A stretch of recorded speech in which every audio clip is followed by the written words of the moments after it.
Have you ever wondered whether, besides the 66 books that were chosen, there are others that were written but later excluded from the Bible? These books are not just ancient manuscripts, but a treasure trove of knowledge and mysterious stories. Despite containing fascinating details and spiritual meanings, they were excluded from the official Bible for specific reasons. Today, we will explore 10 books that were removed from the canon, with stories and messages denied, viewed through the lens of history and theology. According to Professor James Smith, a scholar of religious texts, the removal of a book from the Bible is not simply based on its content, but also involves consistency in doctrine and faith.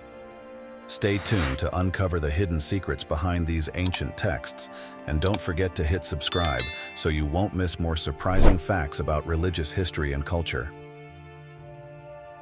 Let's start with the first book, the Book of Enoch. This is a mysterious and fascinating religious text believed to have originated 1 to 2 centuries before the time of Jesus Christ. With 108 chapters, this work is divided into 5 sections containing extraordinary and bold stories absent from the official Bible. The most notable aspect of this work is its account of the origins of demons and the emergence of the Nephilim, giant, peculiar beings created from the union of fallen angels and humans. This is one of the earliest accounts of the supernatural, filled with mythical creatures, offering readers a fresh and fascinating perspective on the ancient world. In addition to the original text, there are 2 other works considered its variations: The Secrets of Enoch, or Second Book of Enoch, and the Third Book of Enoch. However, according to scholars, none of these texts can be attributed to Enoch himself, who is mentioned as the great-grandfather of Noah in the Book of Genesis. Scholars classify them as pseudepigrapha, texts falsely attributed to notable figures to enhance their credibility. Despite its appeal due to its mystery and rich theories about the battle between angels and dark forces, the Book of Enoch was neither referenced nor acknowledged as part of the Bible by New Testament authors, nor did Jesus Christ ever mention it. Nevertheless, the work holds a significant place in religious and theological traditions, as it provides not only unique stories, but also deeper insights into ancient beliefs about holiness, sin, and the relationship between the divine and humanity. I made a detailed video about this book and why it was banned. I've included the link in the description, so make sure to check it out. I'm sure you'll find it fascinating. Next, I'd like to discuss the Book of Adam and Eve. This is one of the non-biblical religious texts offering a profound and unique perspective on the lives of Adam and Eve after their expulsion from the Garden of Eden. According to legend, this text was written a few hundred years after Jesus' birth, possibly by an anonymous Egyptian author, and was initially recorded in Arabic. This work recounts the trials, sufferings, and temptations Adam and Eve faced as they sought refuge in the Cave of Treasures, a symbolic and mysterious cave where the couple lived with regret and hope for redemption. They constantly struggled against the temptations of Satan, who appeared repeatedly with the intent to sabotage them long after they left paradise. The book also details the early lives of Cain and Abel, the sons of Adam and Eve. The story of Cain and Abel emphasizes Cain's jealousy when Abel's offerings were accepted by God, leading Cain to kill his brother, causing profound grief for Adam and Eve and illustrating the severe consequences of sin and envy. These events not only provide a vivid depiction of how the first family on earth lived and struggled, but also shed light on the issues of sin and conflict from the earliest times, which profoundly influenced later generations. The stories in the work reveal the tension between Adam, Eve, and Satan, portraying their relentless struggle to maintain faith and purity in a challenging world. This book belongs to the pseudepigrapha, religious works not officially recognized in Christian canons. It also reflects a humanized view of Adam and Eve, where they are not merely mythical figures but individuals with emotions, pain, joy, and deep remorse. Although not part of the New Testament, portions of this work can be found in the Jewish Talmud and the Islamic Quran, demonstrating its widespread influence on belief systems. This not only confirms the historical value of the book, but also highlights the diversity in approaches and interpretations of creation, the fall, and post-Eden life. The Book of Adam and Eve, therefore, is not merely a recount of the lives of the first couple, but also a profound reflection on the challenges humanity faces when separated from God, making it a valuable resource for those seeking a multifaceted understanding of religious history. Thirdly, the Book of Maccabees. This is a series of significant historical texts documenting the revolt of Judah Maccabee and his brothers against King Seleucid Antiochus IV Epiphanes to reclaim freedom for Judea and establish the festival of Hanukkah. Written around 161 BCE, the main parts include Maccabees I, Maccabees II, and Maccabees IV, each offering a unique perspective on this event. While Maccabees I and Maccabees II are recognized in the Catholic canon, they are not accepted in the Protestant tradition or Jewish Torah. Notably, Maccabees IV, though included in this collection, was written much later during Caligula's reign, 37 to 41 CE, and is often criticized for containing numerous historical inaccuracies. Nevertheless, this book is still linked to the others as it addresses the religious persecutions endured by the Jews under Antiochus IV. The discrepancies in time and historical consistency may explain why Maccabees IV was excluded from the official canon. According to scholars, the rejection of the Book of Maccabees in Protestant tradition may stem from Martin Luther's disapproval of its messages about religious freedom and resistance against oppression. A scholar remarked, "The Book of Maccabees is a rare testament to the defense of faith conveyed through a spirit of resilient and unwavering struggle. However, its complexity and historical elements have relegated it to religious literature outside the official Bible." I've also created a detailed video about this book with analyses from various perspectives. Please check it out in the description. Next is the fourth book, the Psalms of Solomon. This mysterious and captivating work was lost for centuries before being rediscovered in a German library in the 17th century. Written in Hebrew around 70 CE, this collection of 18 psalms contains hymns, philosophical poetry, and profound religious reflections. Although not included in the official Bible, the Psalms of Solomon remains a significant piece of non-canonical religious literature, categorized under pseudepigrapha, texts attributed to famous figures, but not actually authored by them. The work expresses faith, gratitude, lamentation, and belief in resurrection, while pondering deeply on the meaning of suffering as Jews face persecution from foreign powers. Politically, the Psalms of Solomon criticizes the Hasmoneans, and some psalms reflect the Roman conquest of Jerusalem under Pompey in 63 BCE, metaphorically portraying him as a dragon sent by God to punish the Hasmoneans. Some psalms focus on the Messiah in the Jewish sense, a mortal assisted by God like Moses. But the collection overall shifts its attention from worldly matters to individual conduct, emphasizing repentance for unintentional sins as a way back to God's grace. Attempts have been made to associate this text with the Essenes of Qumran, who distanced themselves from a sinful world, as well as with Pharisees opposing the Sadducees, who often supported the Maccabees. These are not merely prayers, but lessons of faith, offering perspectives on free will and resilience in the face of harsh trials, reflecting the complex emotions of the Jewish people. However, this is not an easy book to read, so you might want to approach it with caution.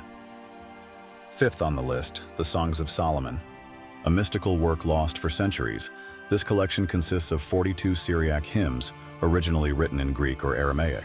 Unlike the Psalms of Solomon, which are deeply rooted in Judaism, these poems take a Christian perspective, featuring imagery of Jesus Christ, the Holy Trinity, and concepts like the virgin birth and the punishment of hell.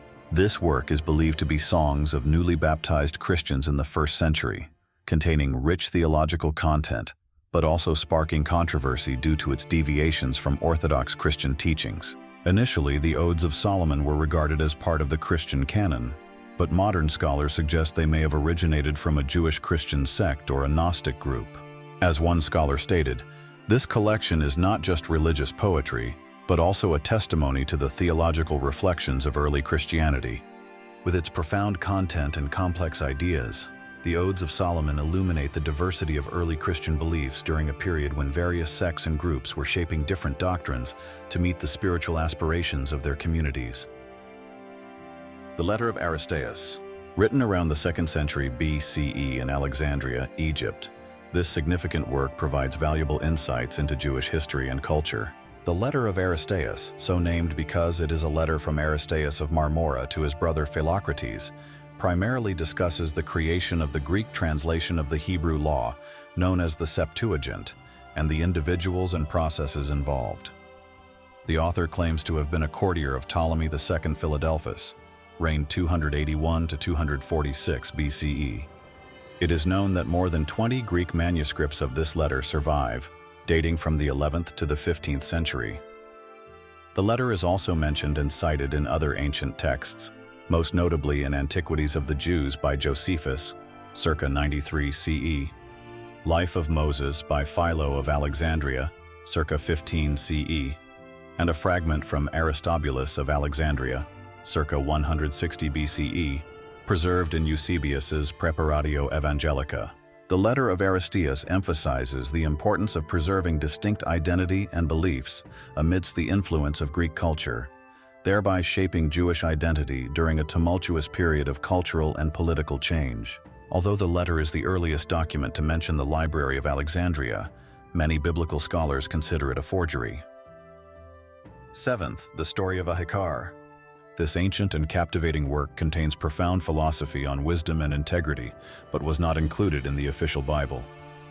The story narrates the life of Ahikar, a legendary prime minister of the Assyrian kings known for his sharp wisdom, who faces betrayal from his beloved nephew and overcomes challenges through faith and loyalty.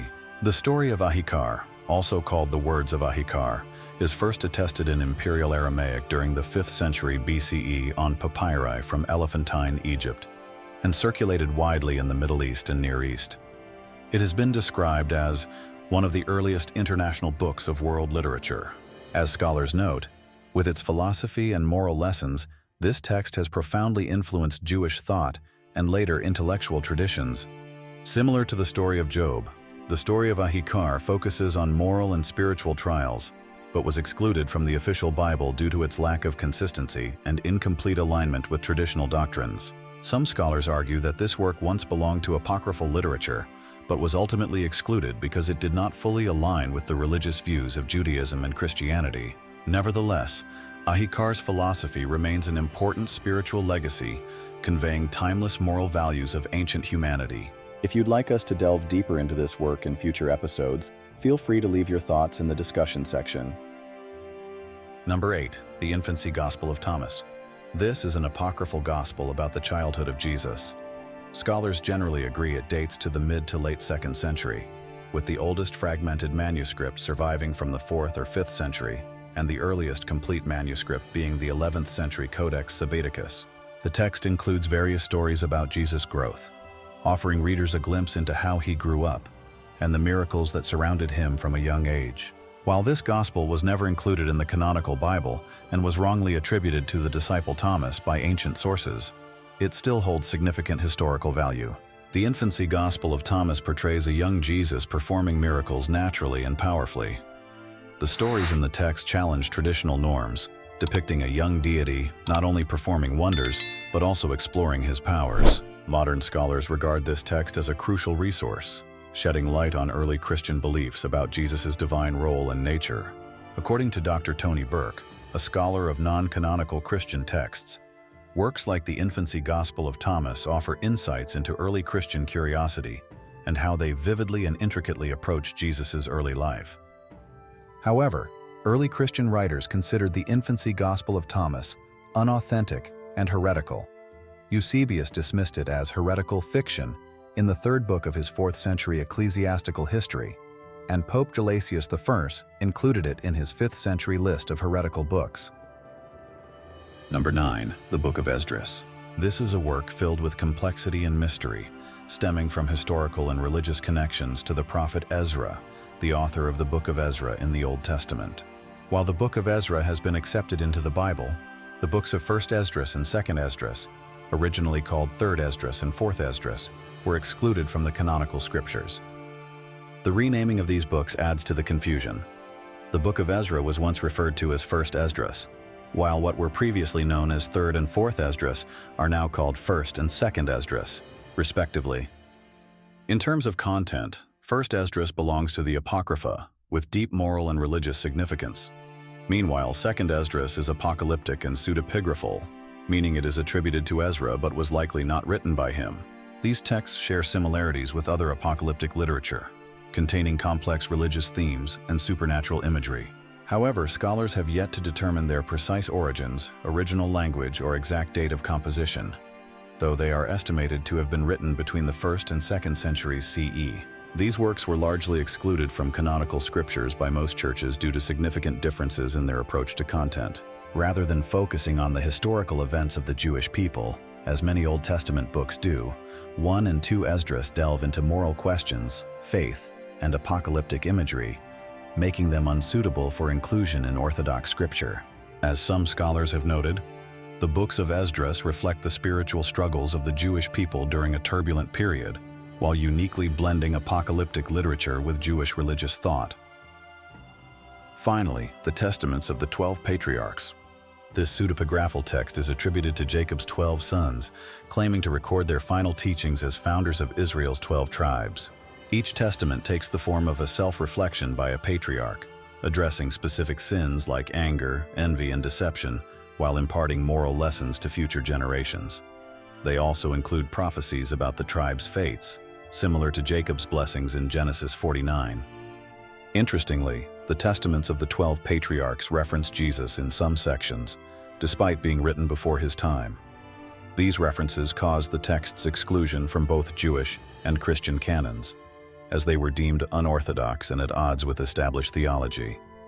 Scholars speculate these references may have been added later by Christian editors. Though excluded from the Bible, this work is highly regarded as ethical literature, offering profound insights into ancient Jewish thought and morality.